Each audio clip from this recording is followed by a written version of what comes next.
Can I show you something?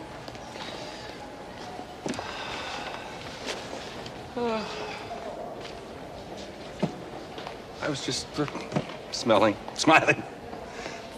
I was just browsing. For your wife or your girlfriend? What? What happened? Woof. I guess wouldn't be any. Oh. Wouldn't be the Christmas shopping season if the stores were any less hotter than they are. Whew, it is warm in here. Well, you have your coat on. Yes. Oh, do I? How did that happen? Because it's cold out?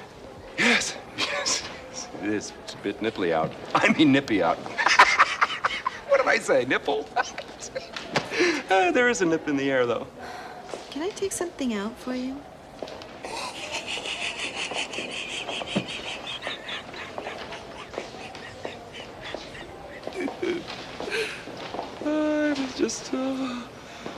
I was just looking at something for my wife. God rest her soul. Oh, God, I'm so sorry. Oh, no, she's not dead. Yeah, we're just divorced. She's history. And obviously she doesn't wear underwear. And there are plenty of shopping days left until adulthood, which is to say Christmas as in Yule log. Not a log, I don't have a log, but I mean, you know, just if I had a log, not in the sense that you think I said I did. Oh, good golly. 'Tis the season to be merry. Well, that's my name. Oh, shit. What's up, John? Merry Christmas, dude. Adam, what's up, man? You guys can get on. There should be a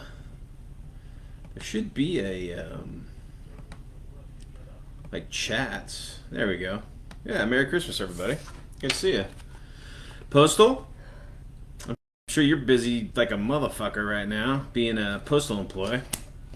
Dude, do not envy you right now, man. Woo, that's gotta be rough. Adam, good to see you, man. Adam's from the great nation of Australia and a continent.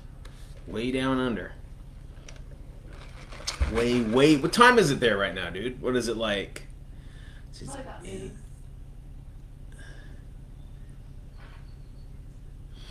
Tomorrow. Yeah, because they're a day ahead, I believe. Australia is a day ahead. Oh, it's 8 o'clock, guys. And today, on our live chat, is our Christmas party. Woo!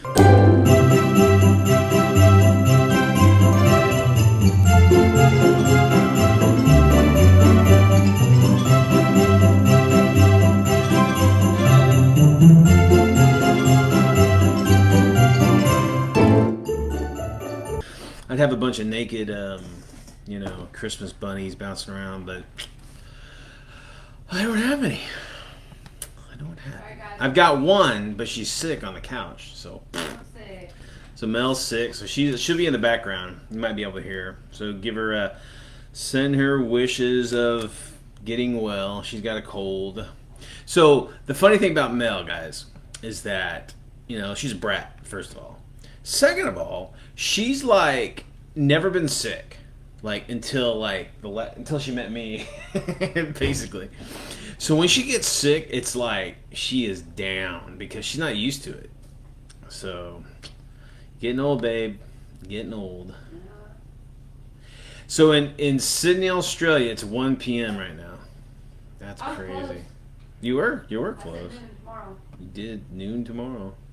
It's fucking that is crazy. He's ahead of us. It's like he's going back in time right now. I know he's going back in time right now because he's talking to us a day later. And we know the world still exists. Yeah, we know that the world's still around because we're talking to Adam down in Australia. Woohoo! There we go. We got it. So in Texas, guys, right now, there's a big cold front. I guess it's hitting everybody, actually, in the States, but we're about to get hit with a big cold front in Texas. So we're not used to that shit. We're used to just having like 2 days of, maybe 2 weeks of winter, and then that's it. And then it's fucking spring or summer right out of the boot. But yeah, so tonight we're just gonna have a friendly, just laid back chat, just about what was going on in the year, and we're also going to do our winners for the World War II, Weird World War II prize. So everybody who's already answered it didn't answer it right. I was going to just draw randomly out of the prize bowl of doom. It's true. We have more than one person entering into it, so that's good. One year we had one person. Yeah, our first year on the channel we had one person, but hey, they won. They did. So JC won the first year, and then Brian from Mini Warmut won last year, Yeah. and then we'll see who wins this year. God, we're 3 years in this already. That's nuts. That's crazy. I think we started this because of the COVID hit.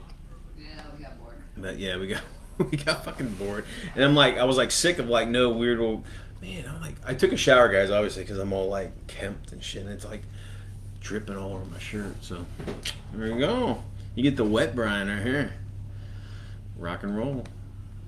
But yeah. So what did we do this year? We the big game I think that we did this year was probably. No, I think we kind of dove into Shadows over Normandy this year. We really got into that, and I got most of the product. I think I got all the products actually. It took a while to trace all that shit down because it's, Devil Pig is the producers who make that, and they're out of France. So it's a little bit of a challenge to get some of their products, but we ended up getting it all and looking forward to playing it all out. We haven't done much Weird War playing. I guess it was about 2 weeks ago we played an Achtung Cthulhu RPG conversion. So I'm painting up some minis for that to finish off that. This will be sweet. It will be attacking the Fuhrer train. So watch that one. It'll be pretty sweet. Your brain hurts. It happens, JC, man. Or Postal, the older you get, dude, that brain starts to kind of just work on like routine, and if it goes out of its routine, boing, you hear that spring sound. Boing. But yeah, let's see, what do we got going on next year? I'm trying to think what we have planned. I want to really get into our Weird World War II campaign again. I've been jonesing to play that out because I got this big, huge story and all this crazy shit is happening. I want to do some more Hero Quest. And Mel wants to play a lot of Hero Quest. We've got all of the new reissued Hero Quest stuff. We did the crowdfunder or whatever it is, and we got all that shit. Well, it wasn't Kickstarter. It was through Hasbro's own fucking thing. But it's basically Hasbro's own Kickstarter. So we went through that and we got all that. And then there was a new expansion. What was the new one? Like the snow? Yeah. Like the snowy, I don't know, some sort of like Arctic adventure. So we got them all. You gotta paint that. You gotta finish painting the rest of that shit, woman. Get to work. Get to work. Yeah, so like if the state closes down and we lose all electricity, water, well, we're just gonna play fucking Hero Quest the whole time. So we'll end up. They'll come in. They'll find us frozen to death with like Mel screaming at me and me, looking in the rule book, frozen solid or some shit. So, but yeah, that's one bonus thing about tabletop games is that you don't have to have electricity. You just go to town. Yes, Adam, we're gonna be. Yeah, so my Weird World War II campaign we're still in 1937, man. So we're pretty much exclusively in China, as in like major wars. So it should be a lot of Chinese because Shanghai's coming up and fucking Nanking and all the big battles, the early war big battles are coming up. So shit, we're not gonna even get to Europe to 39. So it's fucking September 39. So it's going to be mostly Pacific. But, you know, I'm also going to dive into North Africa. You know, we've been talking about... You're still in 32. Come on, man. Snap, snap. You gotta catch up, dude. You started way early, though, brother. But yeah, so I wanted, you know, we were talking about North Africa, about the Italians and stuff. And, you know, I've never played with Italians. I've never had an Italian army. So maybe next year is an Italian army buy. You see Mel's rolling her eyes. More shit. More shit. You So have too much shit. you know, I'm thinking. So this is what I'm thinking. Because I'm getting older, right? Like, really fucking older. You are. You're so old. Is that I'm thinking, like, as our campaign progresses, right?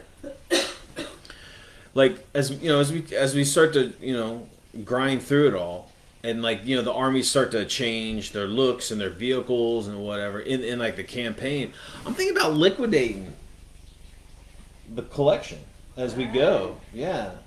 Why?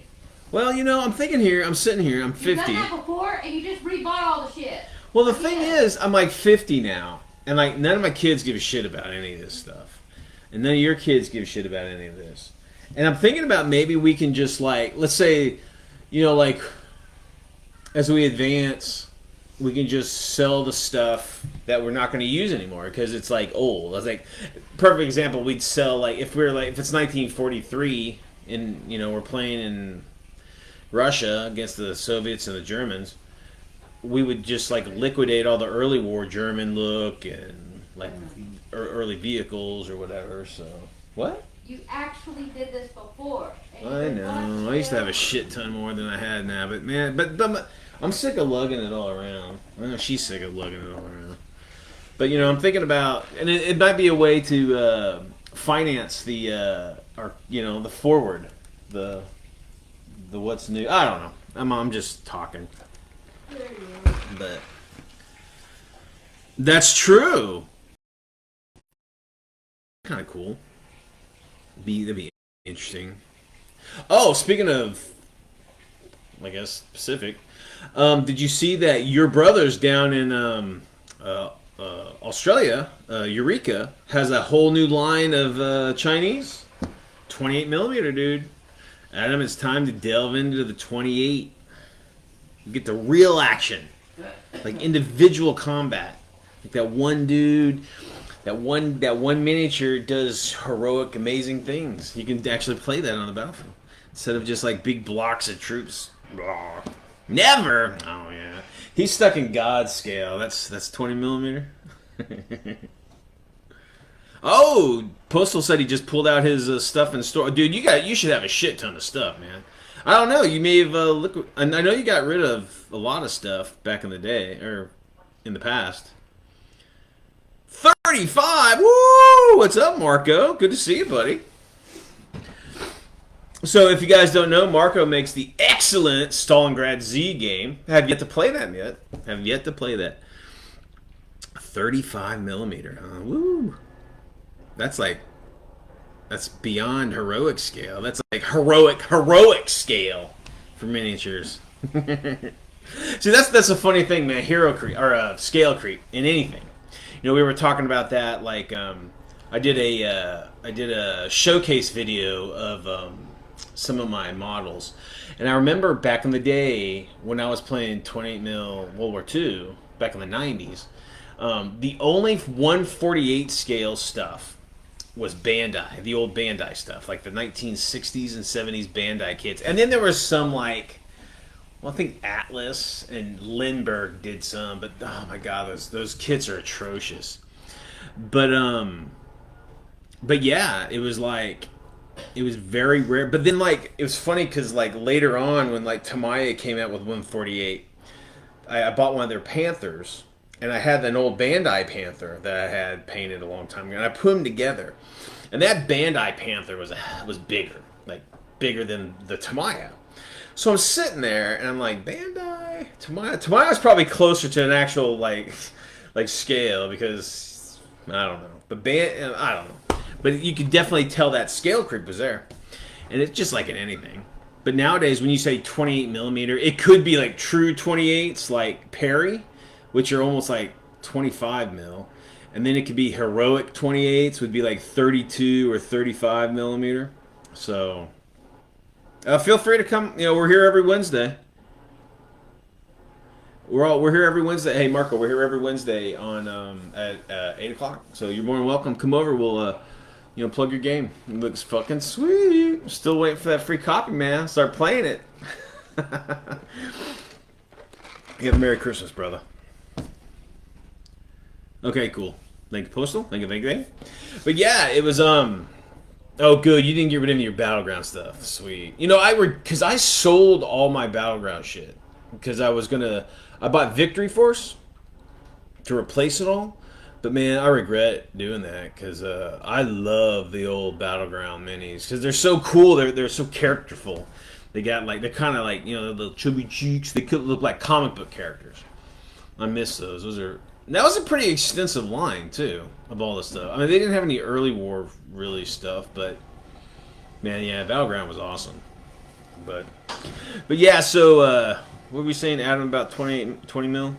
God scale. I saw that. So Adam is a big Pacific War guy, and he does an excellent channel called Wargaming in China, or Wargaming China, China Wargaming, some shit like that. I think it's Wargaming China, and he's like super thorough. He goes through all the crazy shit. I mean, if you have any questions about the Chinese defense of the Japanese aggression or whatever I can't remember the title, or just the early World War II, like, you know, Pacific between the Japanese and the Chinese.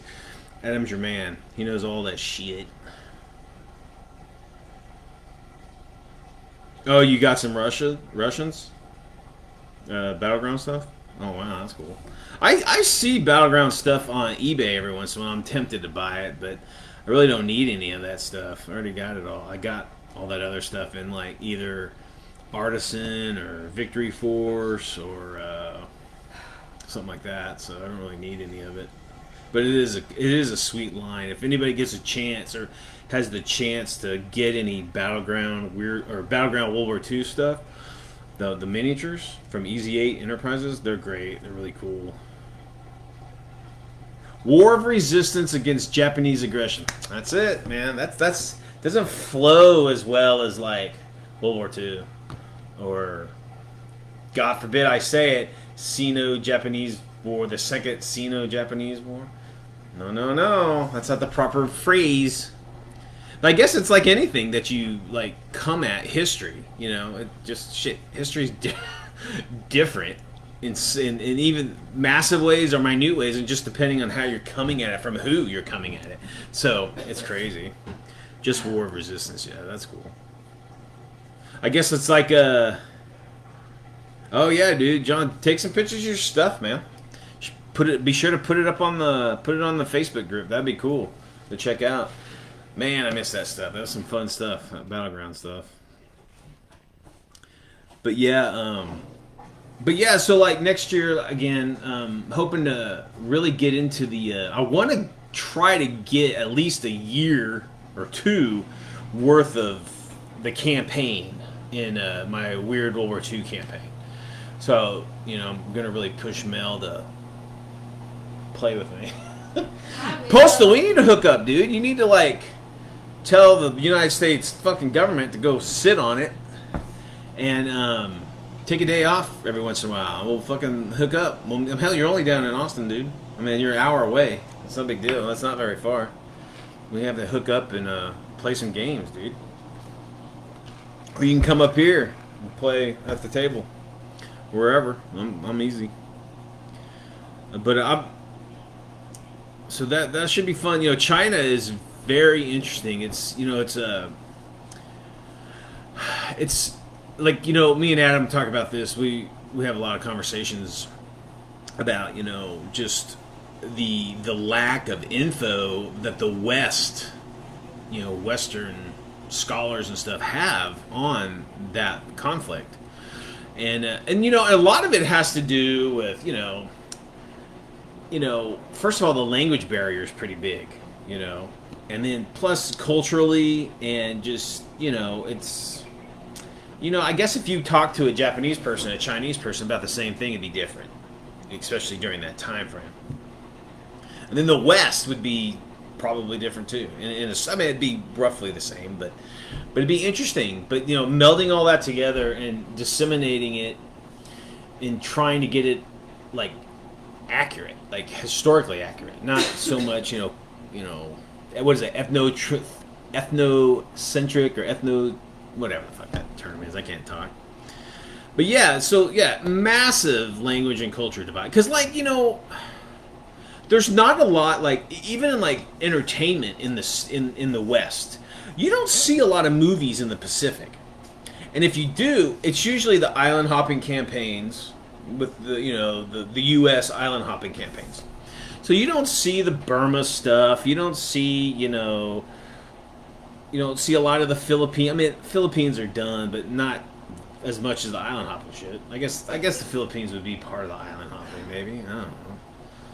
You don't see any kind of, interior China, any kind of early war China. Now, there's been in the last few years, there's been a few, early war, Chinese versus, Japanese movies, but they've been made by, Chinese companies. So, they're slanted, which is fine. I mean, the first thing you learn about fucking war movies is it's always, it's jingoistic in, just its nature, which is fine, whatever. You just watch it, it's an action movie. Is it considered propaganda? Propaganda. Probably. I mean, yeah, I mean, I don't fucking know. I mean, you just, as you watch these movies, I mean, they're slanted a certain way to tell a message or to show the heroics of one side over the other. But then, to be fair, there are movies that are pretty straight on, like, the realities on both sides. Because it's fucking war. It's the lowest common denominator of humanity, and it's shitty. No, it's no bueno in any way, and, that's why I do weird World War II, guys, I think, mostly, because it's a fantastical aspect of these conflicts. It's not so much a simulation of the actual combats. It's kind of like a comic book, with superheroes and monsters. So it kind of detaches from the reality. But again, it doesn't matter. But like I was saying, movies, again, you just watch them, and I've enjoyed a lot of the Chinese productions. They're like your conventional Western type of war movies. So they're good.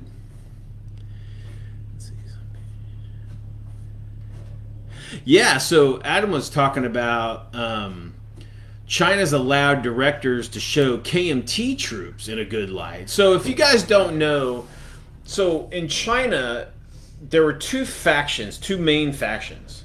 It was the communists and then like the Republic China, the KMT. So you had the CCP and the KMT. And so the CCP are like the communist Chinese, and the KMT would be like Taiwan nowadays. It'd be like the democratic, you could say, roughly. But with that communist propaganda, no mention of the KMT, because after the war there was a big civil war between the KMT and the CCP, and that's why the KMT retreated to Taiwan and started their own country, and the communists stopped, at the China Sea, and they just didn't attack them. And that's why there's this big kerfluffle now, is that the commies want to retake Taiwan because they say it's theirs. But anyway, that's all political bullshit. But that's the reality of it. So, but it is, like, I just watched, it was a Chinese production of the 300 about the, the warehouse in Shanghai? Is it the Shanghai? The Shanghai warehouse? The big battle? Yeah. Is that it, baby? I can't remember. I can't remember what city that was in. And that's another thing, man, is that I have a hard time. Why are you asking me? Well, you forward, the. I said, yeah. I Let's had a see. 50-50 chance of being right. Yeah, the Shang, yeah. So, and this is a story about. I mean, and China at that time was insane, dude. It was like, because it was still, you had colonizing powers there. You had the U.S. was there, the fucking Brits were there, the French and the Dutch, and they're all in this international. It's just fucking crazy. There's like little pockets of Western colonial powers, and just fucking weird. And China's been being chopped up for the last it's since fucking early 1900s. And into small pieces to foreign nations. So it's just crazy. And there's like this huge battle where like these colonial powers don't do anything, and they just let the Chinese and the Japanese fight it out in front of them, basically. And it's just insane. It's just fuck. I couldn't. And if you guys, again, because this is such a chaotic time period, it's hard as fuck to wargame it in a historical aspect. Because no one knows what the fuck is going on. Because it's insanity. Except Adam. Adam does his research, man. He really gets in there and gives you the details of it all. Because it's nuts. But check out his videos. He really goes into detail about... You need to get into editing, dude. Because you need like pop-ups of like names of people and their faces, and like do some like maps and shit. Like where the hell... because honestly, dude, like, I had to, like, when we did the Lang Sing incident or whatever, I don't even know where fucking Lang Sing is, man. I have no earthly idea where the hell it's at. If you say Paris, I can find Paris. Or, like, Normandy is an area. That's pretty, in Berlin. I mean, but in China, because I'm not familiar with China, China's so massive, I couldn't find where the fuck it's at. And then the cities have changed. A lot of the cities have changed. You had to buy a book on that location. Yeah, I bought some. Well, I bought one book about a fucking Osprey book. Sorry, guys. Sorry, I bought an Osprey book. I mean, they're good for general knowledge, like very general, but nothing in depth. But yeah.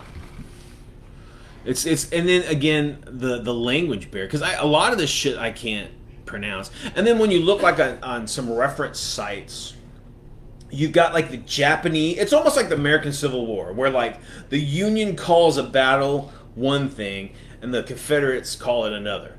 I think the Union did like the closest city or something, and then the Confederates did like land markers, like like creeks or rivers or some shit, or it might be reversed, I can't remember. But it's like that in that war. It's like the Japanese have a fucking name for it, the Chinese might have another name for it. So depending on where you're reading it from, you might have you might have different names for these battles, but they're the same fucking battle. So if you're not familiar with what's going on, you could get confused and thinking they're different battles or whatever. So again, it's a confusing time to play, and the fair weather gamer, they're not going to dive that deep into figuring out what the fuck's going on. They'll just like, okay, I got some Chinese, I got some Japanese, let's fight. But if you're trying to do some historically accurate thing in that time period, it's the info is a little bit harder to find. So, but I'm looking forward to. But because I'm playing a Weird War campaign, it'll be. I mean, the major battles will still be intact, at least in the beginning, and then as things get weirder, things might change. Like some battles may not even happen, because depending on like what we decide to do with the storyline. So Who wins or who loses. yeah, so it should be fun. I'm also excited to play some Japanese versus like Soviets. That's fucking cool. That's another thing with Karnam Goal or whatever the fuck it's called. Big tank battle. PT7? No, what is it? BR, fuck, I don't know, B7, I don't know. Early war Soviet vehicles, like tanks and shit. And then the Japanese tanks are crazy. So, it'd be interesting. That'd be fun to play. Because I don't think I've ever played a game against Soviets versus Japanese ever. So, that'd be cool. But yeah, a lot of interesting, stuff, hopefully we get to next year. I'm trying to think, That's what I'm wanting to. Now I'm kind of interested in. Yeah, Kalkin Gol, and see, so is Kalkin Gol, is that the Soviet name for it, and is Namenham, is that the Japanese, or is that like a Chinese name for it? Because I've heard Kalkin Gol, that's the most common, or at least in the West, that's the most common term used for that battle.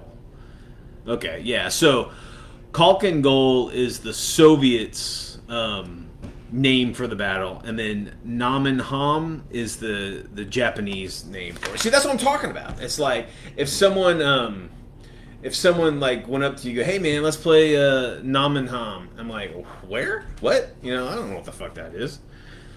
So, again, very good, very good. All right, man, John, good to see you, brother. You have a good you have a good night, dude. And hey, man, be careful out there on those roads, bro. Especially tomorrow, that crazy shit's coming down. Through rain, sleet, and snow, huh, brother? You be careful, dude. Merry Christmas. Hey, Jeff, what's going on, buddy? Merry Christmas to you, too, my friend. But yeah, so... Yeah, so, you know, again, in that battle, it would be like evenly matched, like armor, because it was all pretty light armor. What are the big guns in that would be howitzers more so than anti-tank guns. I think the prevailing anti-tank gun size of that time would be 37 millimeter, and then you might have 75 millimeter or 50 millimeter like howitzers in some of your tanks maybe, but yeah, the Soviets had a shitload of more tanks though, yeah. And I don't think the Japanese had the tactic. 45 mil. I don't think the Japanese really had a huge tactical mindset for tank versus tank battles, because I don't think they ever did that before until that war, that battle. Because Chinese didn't really have any armor. They had a few armored vehicles, but nothing like the Soviets did. So that's like a whole different doctrine, tank versus tank combat. So.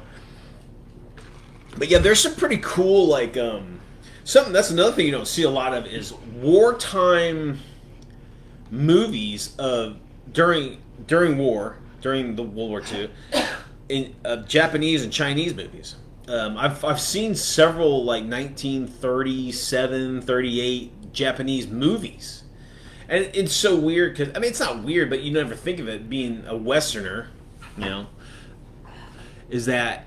They made the same kind of movies that like America or the Brits or the Australians made during the war. You know, heroic and you know it's jingoistic. But you don't ever I never thought the Japanese even had a film industry to even do any of that shit. But there's some great wartime Japanese movies that really show. I mean, they're showing like. It's interesting because I mean I never even thought about that shit, but they did it. They made lots and lots of movies. The Italians had a pretty vibrant movie industry during the war. They made a bunch of like pre-war and war movies during the time. The Germans were the same way. There's a lot of German war movies of the time. The Brits, the Americans.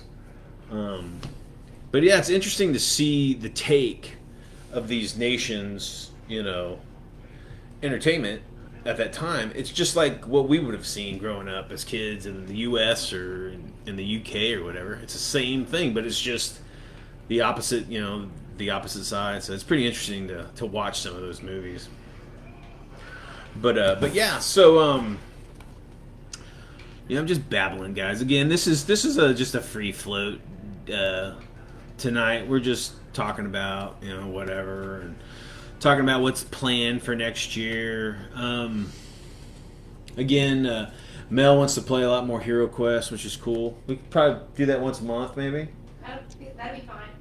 I want to start. We used to have a pretty cool Pathfinder group that we had for years, but we haven't played. It's just hard to get people together now. Well, especially COVID hit, so you know that all went tits up. But I'm hoping to maybe do that maybe once a month, play some role playing, some fantasy role playing, because I miss that stupid shit. That's my youth, man, right there. I've been playing role playing games since I didn't play the original D&D. I was too young because I remember my brothers had it, but you know, I was like, what is all this shit? I didn't understand it, but I played it when the advanced D&D started. That's when I started playing. But yeah. All right, so guys, let's You guys want to do the drawing? See who wins? So I looked at all the answers. We'll go ahead and do that. I looked at all the answers of everybody that gave answers, and they were all fucking wrong. Most of you guys got it right, but so I put in our thing here. I put in everybody that answered. I put it in here. So what I'm going to probably do is I'm going to just draw random at the end of the show. But I will go ahead and tell you guys. I'll go ahead and tell you guys what the answers are. Well, I guess I could wait. Let me show, in case someone's watching that has not seen the contest yet. We're trying to do every year we do a Christmas party and we give out a gift. And usually it was just like people that watch the show or partake or whatever. But this year we did like our daughter Bree came up with the idea to do some sort of like a contest. So we did. So what you had to do is you had to look at these pictures and tell me the date that it was taken and where it was taken. Okay. So the first one here is a 3 of spades. I know this camera isn't very good, but that's a 3 of spades. Here's that one. And then we got the 5 of hearts. Got that, mother.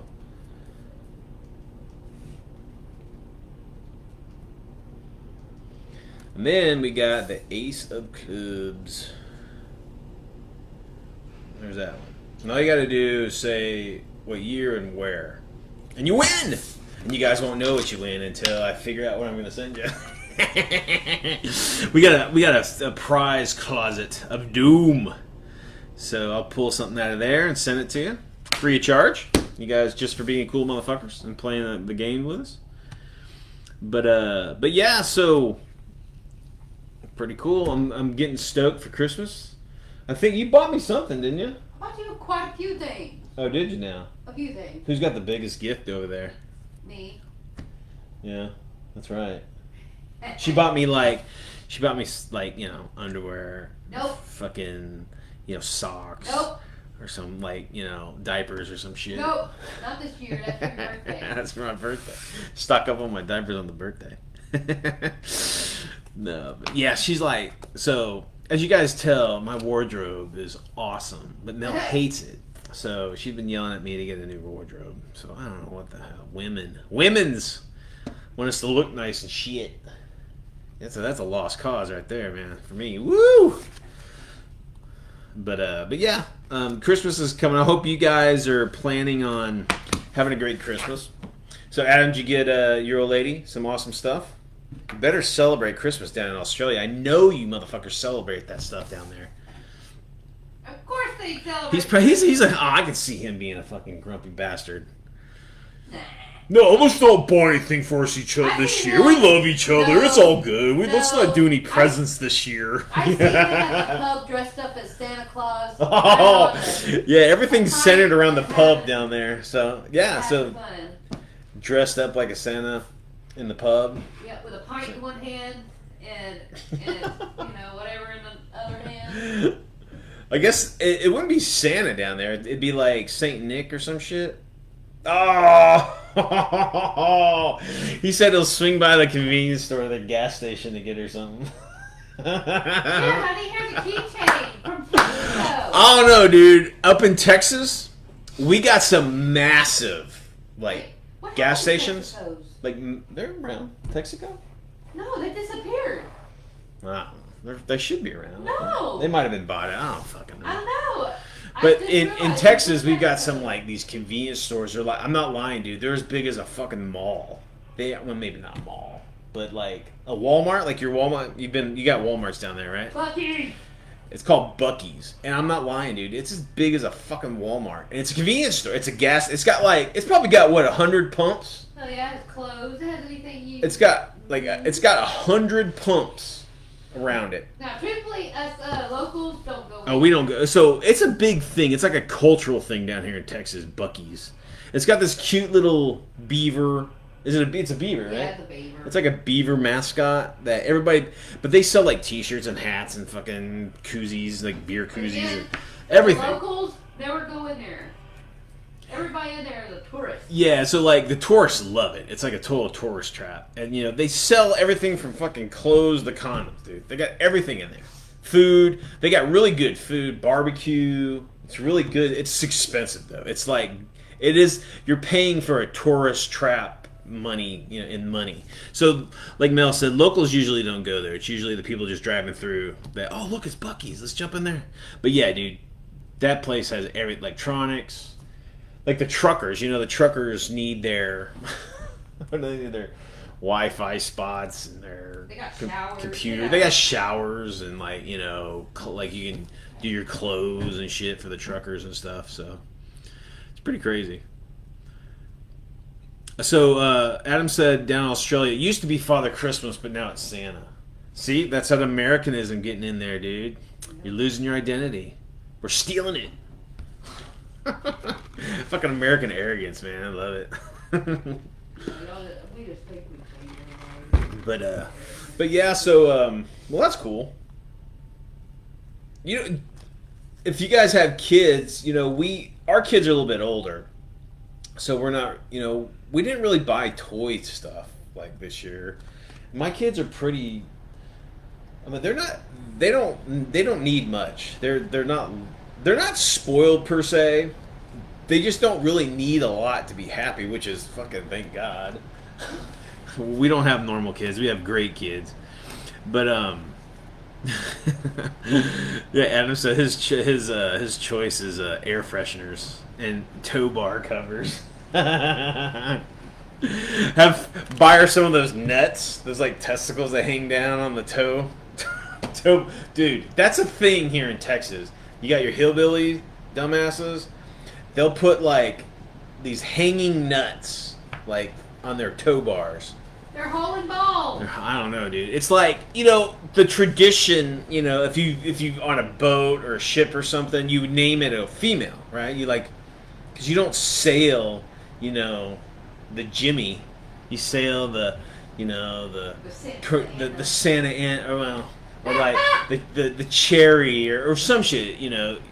But like you ride on top of this beautiful boat, right? You name it nice. For some reason, these guys, they're riding like giant nuts. Or whatever, I don't get it. They're hauling balls or whatever the hell it is.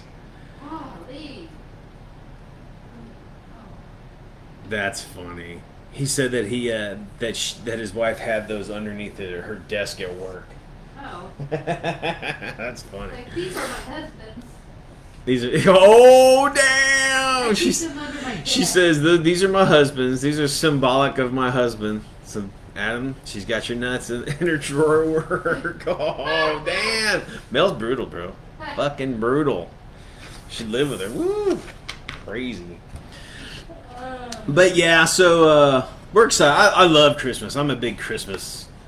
I'm a wimp for Christmas, man. I'll cry at all the movies and get all emotional. We watched Christmas Carol was always Christmas Story was always a big one in my family, and me and my dad really bonded on that movie for some reason. So whenever I watch it, it always gives me emotional because I've lost most of my family already. So it just brings back those old times.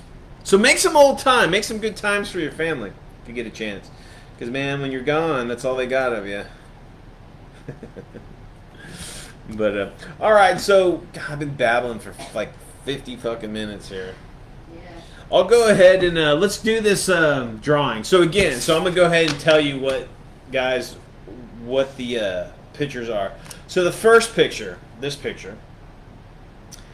this was actually in Okinawa in 1945.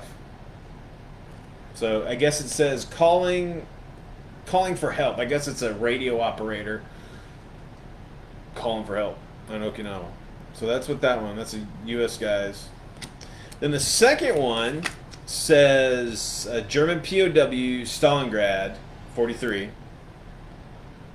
So that's that. You can tell those motherfuckers are Stalingrad, dude. That's talk about the fucking battle fatigue. That's it right there, man. Whew. Nightmare. Then the last one, it's a Marquis or whatever they call them, Resistance with Bren. And I wrote this one down. So Chateau Dawn, or something like that, in 1944. So that's the one that most people missed. Some people said Paris. Some people said I can't remember, but yeah. All right, so no one got it right. I put everybody's name from all the different sites and locales. I put everybody who commented in here, and we'll see who the winner is. Okay. All right. So close my eyes. Pick. Let's see here. All right. Let's see what we got. Oh wait, that guy's a dick. No, that guy's not gonna win. Fuck that guy. He's burning up. See ya. That guy's a douche. He doesn't deserve it. No, he's an asshole. He's All right. playing, y'all. Let's see what we got here. All right. Let's see who wins. We got James from JVC Paints. Woo! Congrats, James.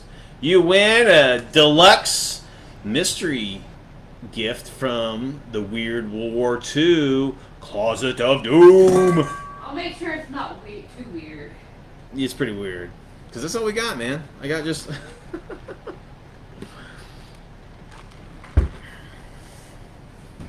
But yeah, so I want to say thank you to everybody who partook. I appreciate it. We have lots of fun doing all this stuff, and we really appreciate all you guys. We Weird War II is a really small genre in the gaming community, and even again, a lot of you guys don't even play Weird World War II, but it's still stemmed in in historic World War II. So we'll which is it's interesting. So if you guys ever get bored with the same old historical events, you just mix them up. You don't have to do monsters or zombies. You can always just do, like I always say, you can do German commandos just like Polish paratroopers trying to kill Churchill, like in The Eagle Has Landed, or you can just have a bunch of GIs trying to knock off a German bank for the gold, like in Kelly's Heroes. That's Weird War. You don't have to do this. Jeff's like, zombies. Zombies are always a good one. But yeah, so because this is such a small community, we should there's enough of us out there to push each other, man. Let's make this community bigger.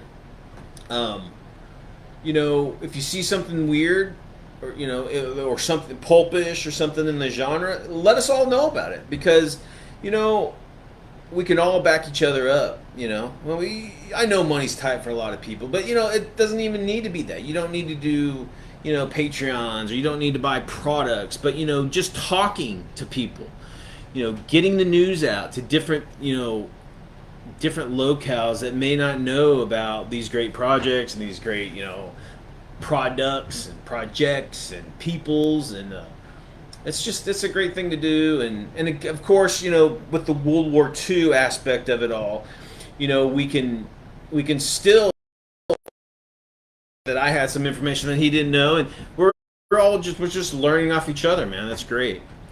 But the White Tiger movie, I saw that. That was pretty wild. Yeah. Oh, Portsmouth Aero Building. Oh, dude, that's awesome. I love your stories, dude. I'm hoping and praying that what's his face didn't get shot down by those Zeros, man. I'm hoping he's floating on a piece of wreckage, and a PBY is gonna swing by and pick him up. because we need folks like that when we take it back to Japan. Yes, gaming should be inexpensive. And you know what? Another thing about Adam's channel, which is Wargaming China, he hand makes a bunch of his shit. Right? He just did a bunch of Japanese landing craft, right? And those, if you guys don't know, those are some weird ass vehicles, man. There's some weird, just the how they look. I mean, he crafted this out of what, like wood? He like went outside, you know, stole his couple planks off his neighbor's fence, and he started making like these Japanese landing craft out of them. So don't do that anymore. All right, guys. Well, it looks like maybe we're getting long in the tooth here, and the internet stuff is starting to fumble. But again, I want to thank everybody who partakes in Weird World War II, in the community, in the genre, and even the World War II, man. You know, we're a tight, you know, we're a family. Especially Weird World War II. We're very few in number. So we should all back each other up, help each other out, and try to expand this genre and get it out there so everybody can see it, all right? All right, guys, so listen. You guys have a Merry Christmas or a Hanukkah or Yule Pole, whatever you guys worship or don't worship. You guys have a great, fantastic holiday season. And, you know, really get in there and love those loved ones, man, because life is life and you never know how long you got. So war game as much as you can, all right? All right, brothers. Whatever you do, have a Merry Christmas and a Happy Holidays. And you keep it weird. All right. James, I'll send you a message about your gift. And it'll be shipped off to... Oh, man, I gotta send that fucker to Japan. He's in Japan. Now I have a machine gun. Ho, ho, ho. Yippee-ki-yay, motherfucker.